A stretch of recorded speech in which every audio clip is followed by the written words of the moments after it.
charge of the holistic center there. And Dr. Simon's one of the best doctors in the world. So much so that my son had to have his tonsils out, and my son's my pride and joy. And he loves to come crawling in bed and sleep with Daddy. And so in the middle of the night, I'll hear these footsteps, all the boomies in the bed, and he was just snoring so bad, like I'm talking so bad, then he'd stop breathing. And those of you who had kids that had tonsils, that's like the scariest thing you can have with a young infant. And so I called up Dr. Seidman, and he's booked around the clock. He does these brain surgeries, these implants, where he implants these things in people's brains to help them restore their hearing. He's literally doing this all the time. And I said, Doc, you got to take out my son's tonsils because this is like an amateur procedure for the Dr. Seidman. I said, you're the only doctor that I trust with my son's life in his hands, right? So, anyways, hopefully that'll show you how connected we are as Dr. Seidman, how close we are as one ViSalus family. Really here in the greater Michigan area, but specifically adding a lot of jobs in Detroit. And when Dr. Seidman shared with me his lab, his life's work, I saw the quality and the excellence and the ingenuity and the scientific excellence of Dr. Seidman. I said, wow, we could build a company around this. Right? We could build a company around this man's life's work. So that's what Nick, Blake, and I did. We started in Troy, Michigan with, we had 2 employees 8 years ago to the date. March the 4th is our 8th year in business, and we had 2 employees.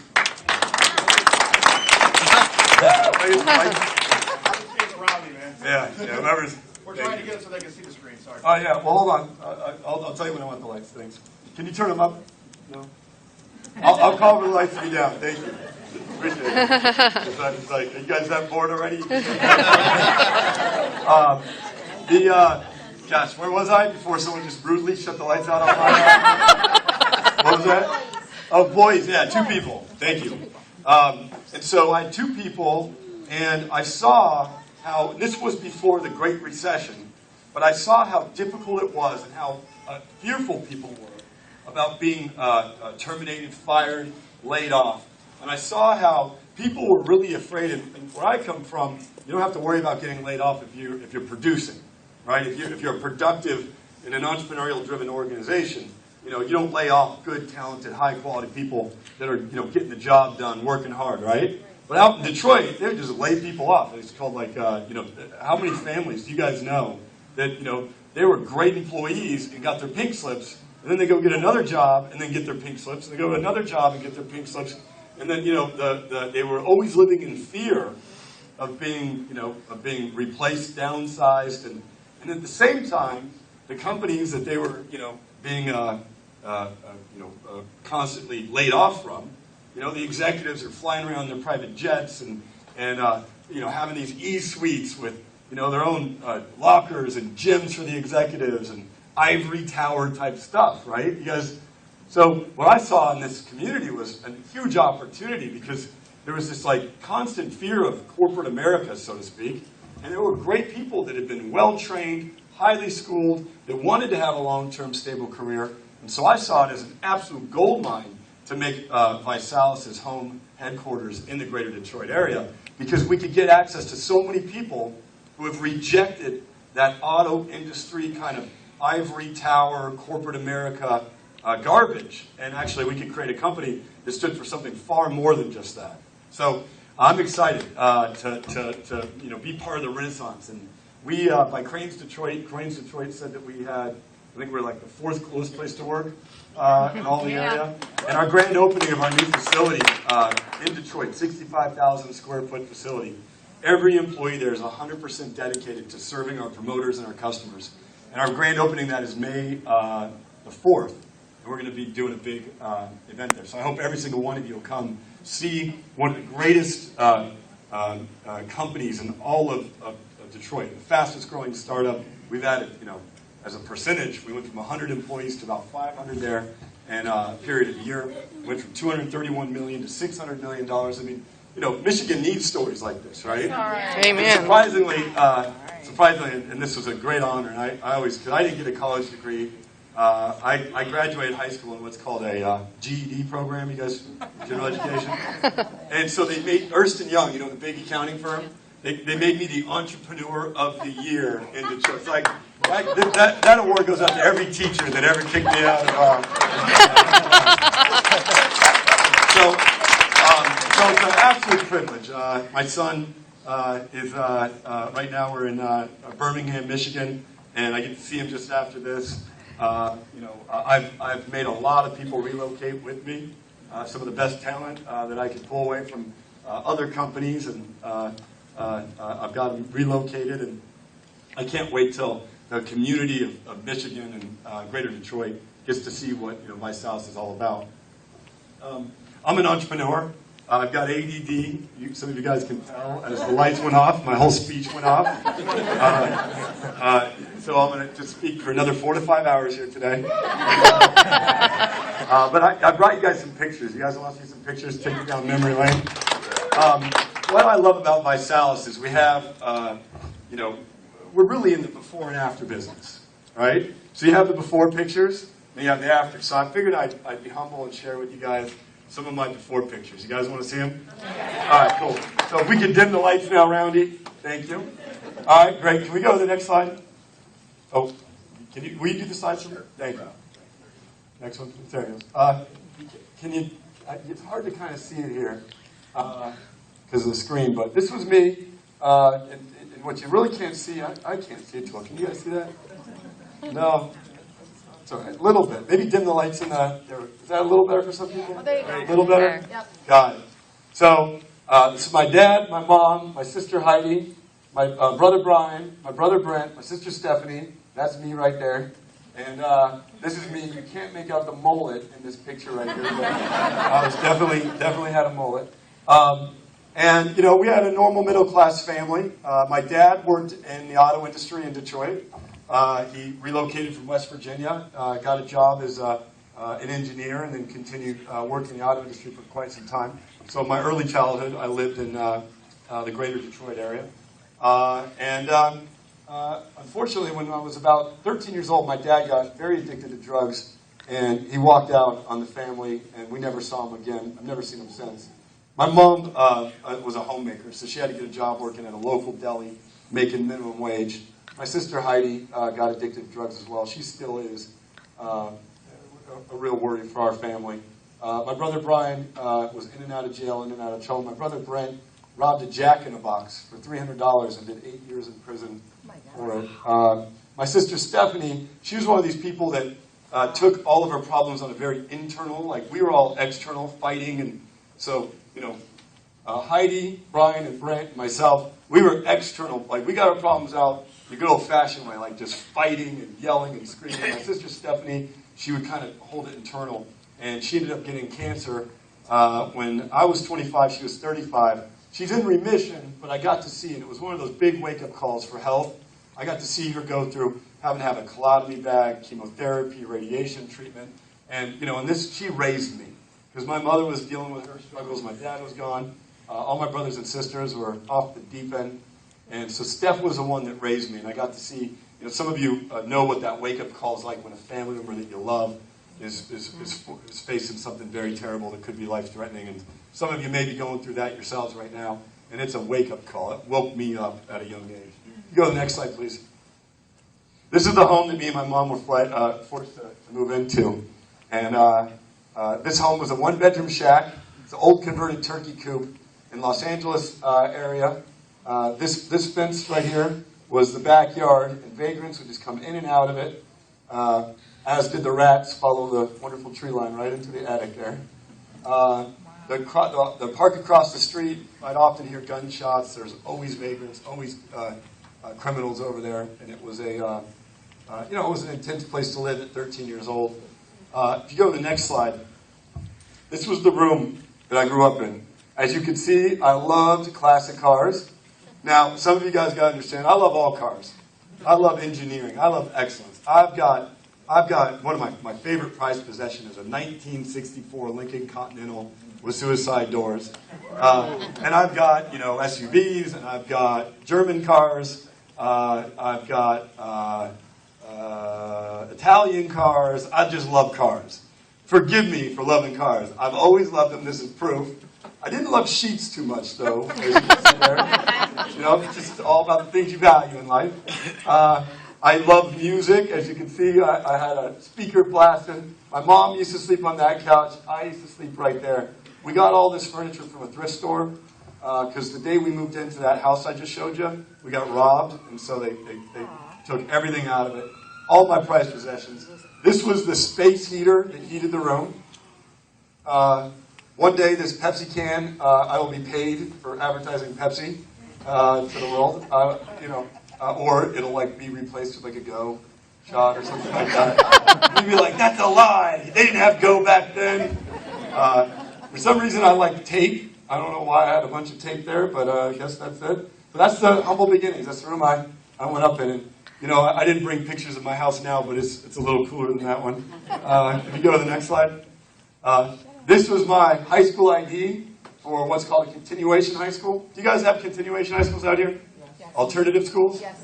I think whoever came up with that system is just brilliant, right? You take the worst kids from all of the schools and put them in a school together. Right?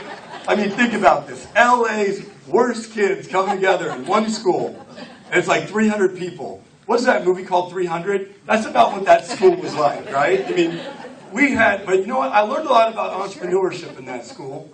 We could tear apart a car faster than Detroit could build one. I mean, we knew more about car stereos than any of these auto workers ever did, right? We could tell you all kinds of things about cars. And they were also import-export specialists. I mean, these guys would buy low and sell high all the time. And that was the environment. I'll never forget those days. That's my high school ID. I dropped out my senior year when they realized I was going to turn 18 without nearly enough credits to graduate. I had no hope for the future. I had no belief in myself. I did not believe I could go to college. I did not believe I could even graduate high school. I couldn't pass a math test. I couldn't do the basic standard tests necessary for you to get your high school diploma. So I dropped out. This is me when I was wearing my Sunday's best once again. You can see I always have struggled with weight. That's a little area there. This is my 98-year-old grandma at the time. She wasn't 98, but she's 98 years old now, still alive. And she was my spiritual anchor, still is. She infused in me spirituality. She taught me about some great spiritual beliefs that I adopted at an early age. And so when I was going through the trials and tribulations of losing my father and the hardship and the adversity that I had imposed upon me, and then there was my own set of adversity that I'd self-imposed. You know what I mean? Like I'd started making some bad decisions. And my grandmother would say, Ryan, the decisions you're making, you have a choice. You have a choice that you can look at, and she'd always tell like the glass is half empty or half full, or, you can see the rainy day as a gift from God, or you can see the rainy day as, a negative thing. And she would always just kind of correct my poor language and my poor behavior, and always try to tell me God would not have put you through this stuff if he didn't have a plan for you, if he didn't have a higher calling for you. So, although I didn't adopt those philosophies immediately, it was like a little seed planted in my head as I would kind of go through that. Maybe there is something more to the reason why I'm here today. Or maybe there is something more to the reason why I've been blessed to receive the adversity I have, or the challenges I had, or the call to strength that I've needed. So that's her. I'm not here to preach to you today. She could do more of that. She preaches to me every time I talk to her. And it's a great thing. It's like I always get, how many times you got to go to church this month? And like I always want to lie, but I can't. It's like I'm like, I win every day, because she's a devoted, a religious Christian. So next slide, please. These are my goals when I was 18 years old. My mom introduced me to a mentor, a guy named Robert Hunt, who was a real estate entrepreneur. He would buy foreclosures, and then he'd fix them up and either keep them or resell them. Self-made guy, became a millionaire, owned 100 homes. And he started dating my mom, and he gave me a job as his person Friday. They call him Boy Friday. Boy Friday. So I'd have to shine his shoes, wash his car, mow his lawn. He had this atrium filled with exotic birds. I'd have to clean up all the poop in there. He had this saltwater reef tank that I'd have to go in there and clean. I mean, anything that he didn't organize his socks. You ever organize another man's socks? Right? That is not a fun job, okay? Just touching other people's socks. Who wants to do that type of work, right? And what I realized a lot of principles of entrepreneurship, right? Like I would be organizing his sock drawer, making, minimum wage, and I'd be like, this guy's not even organizing his own socks, right? You tell me. The reason why is because his time was valued at about $500 an hour, right? So anytime he did anything that was, he would never do anything other than something he loved that he could have someone else do for less than $500 an hour.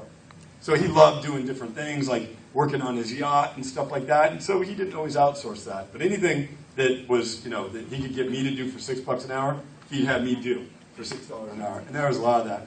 I'll never forget when I take his car to get it washed, how different people looked at me, right? Like I'd be driving up in this sports, he had a Cadillac Elante, if you remember that. And you'll see the cars that I drove, it was nothing like that. And I remember the way people treated you.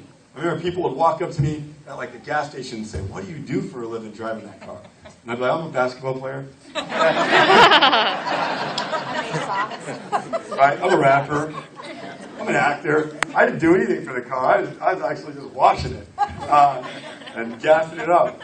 My goals are simple. Make $1,000 per month. This is 1995.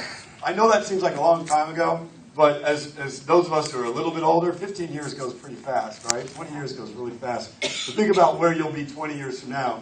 And maybe your goals are as humble as mine are on this list here. Maybe they're more advanced. Like I wanted to make $7 an hour. Maybe you want to make a little more than that. At that time, minimum wage was about $5, I think. So, I wanted to be, 20% better. I needed clothes for an interview, to go to school. I didn't want a labor job. I wanted to go to a trade school or college. I needed a tutor, needed help. Work out and play basketball 3 times a week. That's the only way I could keep the weight off. I always have struggled with that. Find a girlfriend. Still working on that. Thank God for Match.com. Be happy. Be successful. Make lots of money. Get a car that's cool. Right?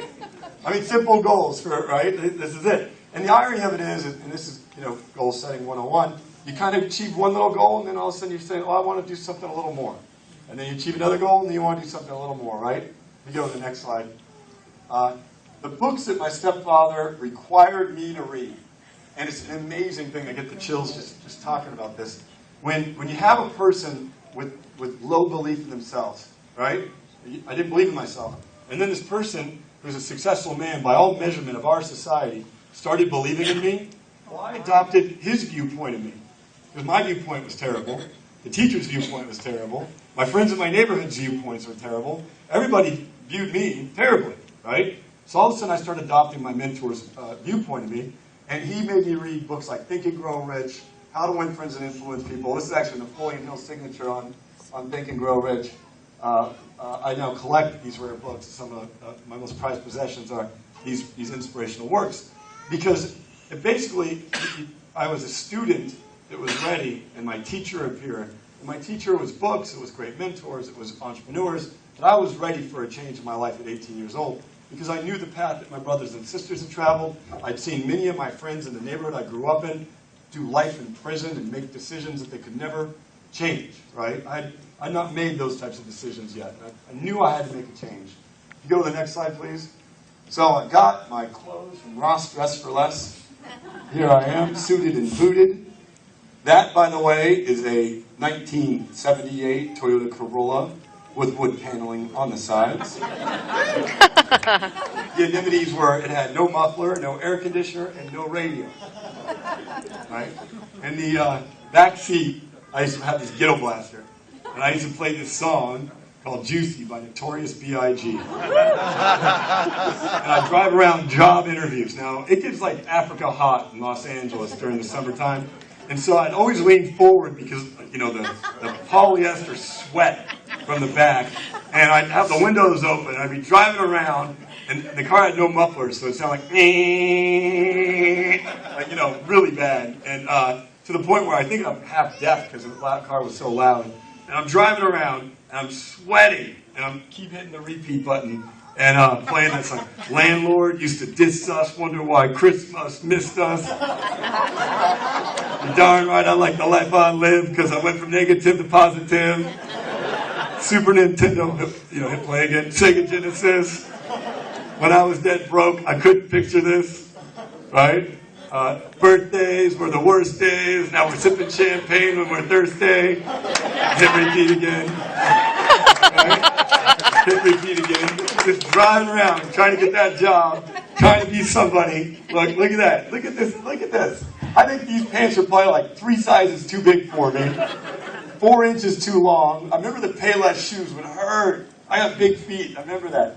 And, you know, and I don't know what, I'm probably just saying, yep, this one day will be a Ferrari. Yep, one day I will be driving a Ferrari. Probably didn't say that, but I was just like, whatever I'm going to get into, it's going to be better than this, right? You go to the next slide.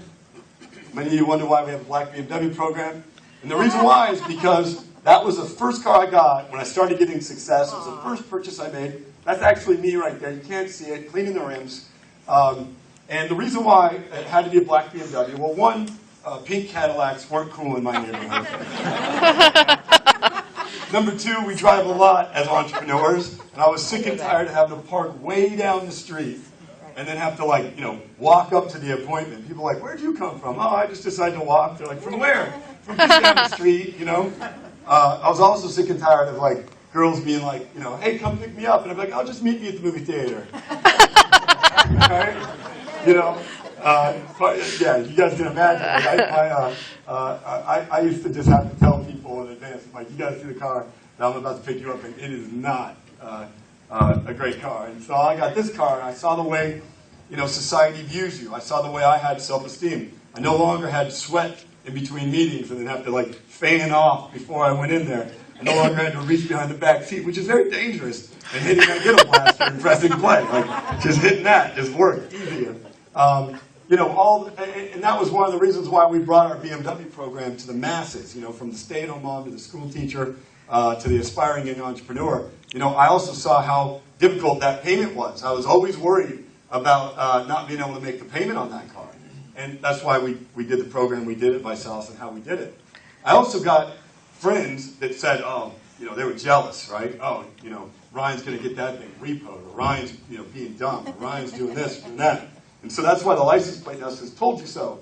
Because when I drive around town, I saw how the haters, all my old friends and all the people would be like rude to me. Because I was trying to come up, because I was trying to be somebody, because I was trying to change my life and be somebody, right? And you know, I still have some of those old friends that I get to show, told you so too, every now and then. The new Nothing to Lose paperback has an actual chapter called Told You So in it that I wrote specifically for them. I can't wait till they read it. Can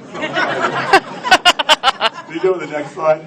As you can see, when I was an entrepreneur, I had socks with sandals. Just for one. Men, I know some of you still sport that stuff in here. Just don't take pictures when you're doing it. I know it feels comfy. I didn't get out much. No, that is not Photoshop pale white. That is actually the color of my legs. About a 40-inch waist, about a triple extra large shirt. Next slide, please. Here's another one. This is me sucking in right here. You could still see, like, you could pick that thing up right there.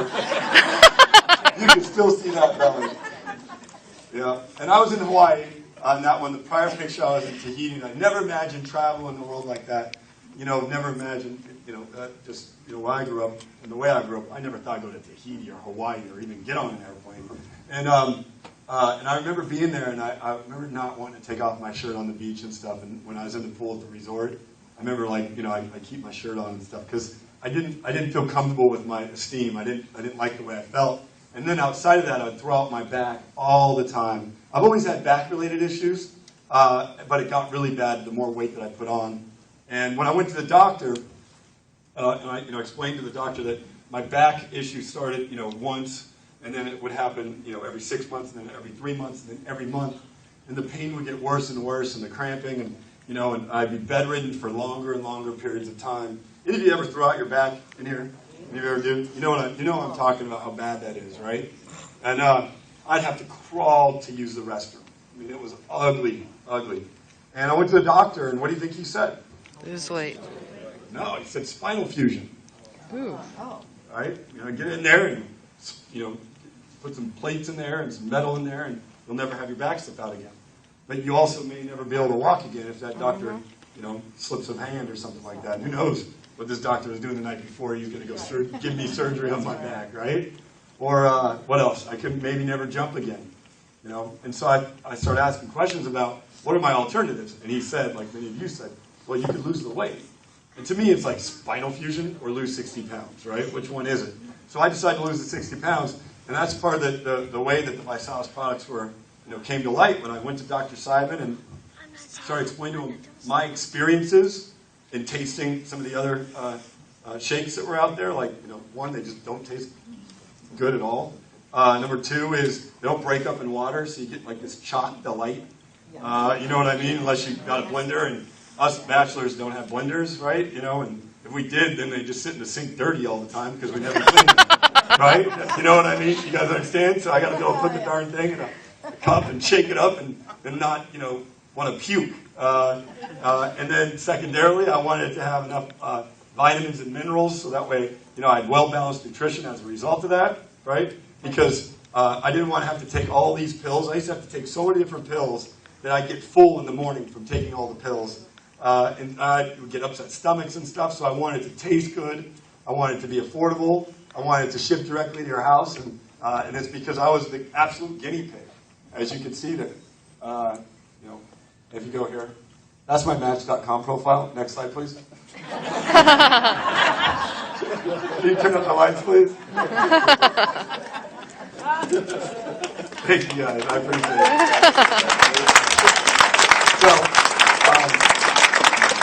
So what'd you learn today? One, Ryan's on Match.com. No, I'm actually not. It's a joke. But I figure that, when we do the before and after pictures, it is worthy of such joking and humiliation.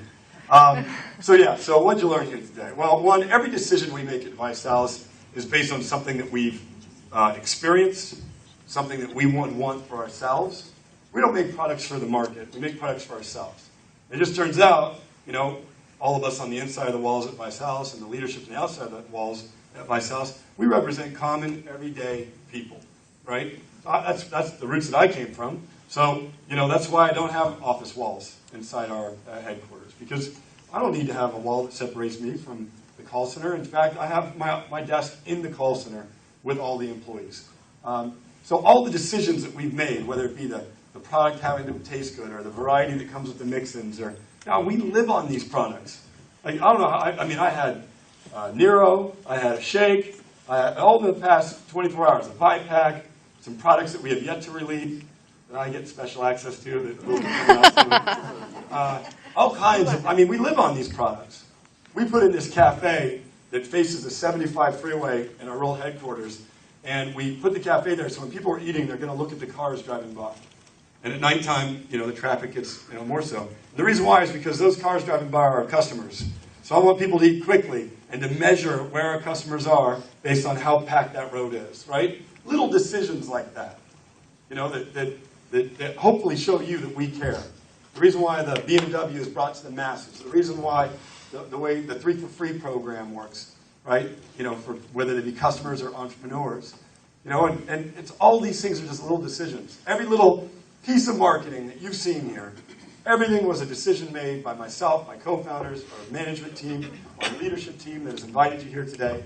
All little decisions to build, a company that stands for something more so than just profits, or more so than just revenue, or more so than the wealth and the riches that it can provide for people who have joined our company in the past years and who will join.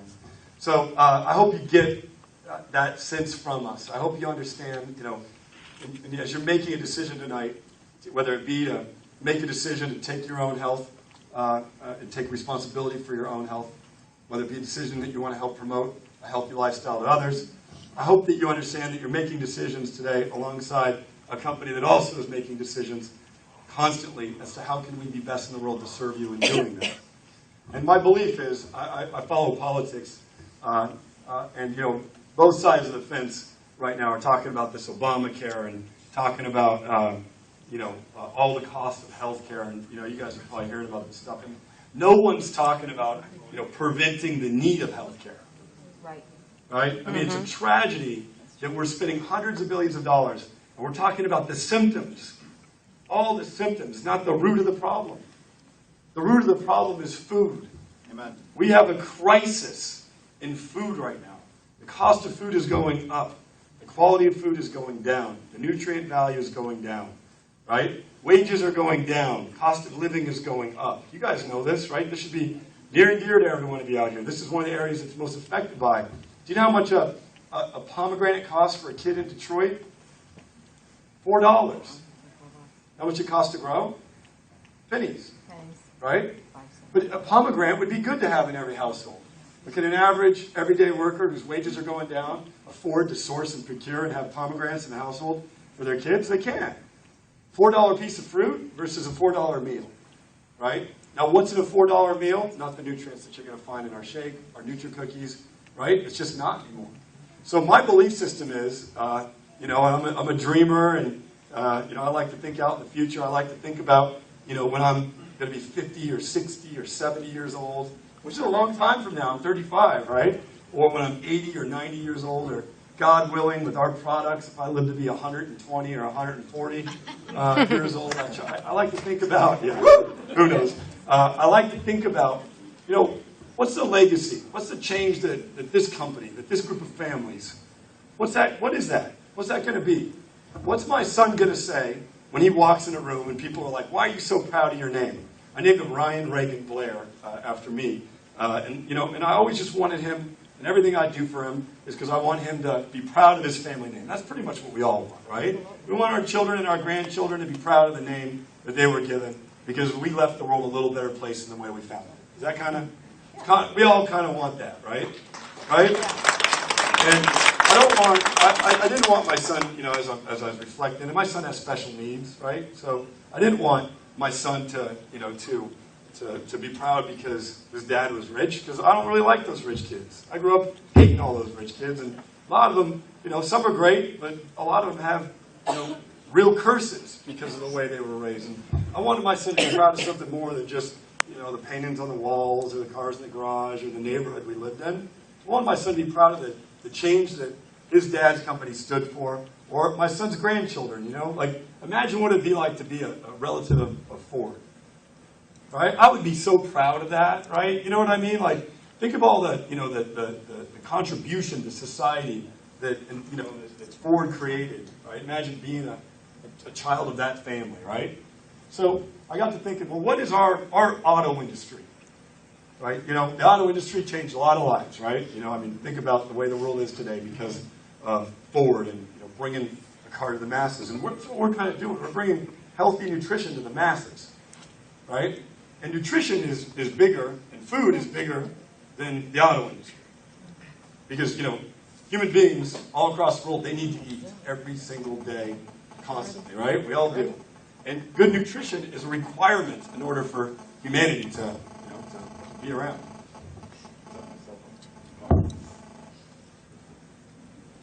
Hello? Hold on, can you guys wait 10 minutes? I want to talk to my mom.